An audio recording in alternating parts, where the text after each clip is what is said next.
ఇప్పుడు కేవలం 7,999 up to 10 kgs వరకు బరువు తగ్గి అధిక బరువు నుంచి వచ్చే ప్రధాన సమస్యలను దూరం చేసుకోండి. తొందరపాటు నియామకాల వల్లే హింసాత్మక సంఘటనలు జరిగాయన్నారు బొత్స. అధికారులను నియమించేటప్పుడు వాళ్ళ పూర్వాపరాలు తెలుసుకోవాలి అన్నారు.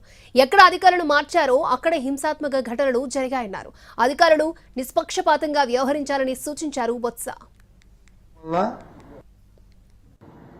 ఎలక్షన్ కమిషన్ ఎవరైతే నియమించిందో ఒక అధికారిని, ఓ రిటైర్డ్ పోలీస్ ఆఫీసర్ని లా అండ్ ఆర్డర్ సంబంధించి పర్యవేక్షించడానికి, ఆ అధికారి ఏకపక్ష నిర్ణయం తీసుకోవడం వల్ల ఏదైనా కంప్లైంట్, ఏదైనా ఒక ఫిర్యాదు వస్తే దాని మీద క్షుణ్ణంగా పరిశీలన లేకుండా చర్య తీసుకుని ఏ ప్రాంతంలో అయితే జిల్లాధికారులను మార్చారో ఆ ప్రాంతంలోనే సంఘటనలు జరిగాయి.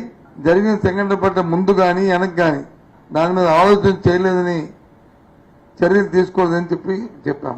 ఒక అధికారిని నియమించే ముందు ఇటువంటి సున్నితమైన సమయాల్లో అధికారి తాలూకా యాంటీడేట్ వెరిఫికేషన్ చేసుకోవాలి.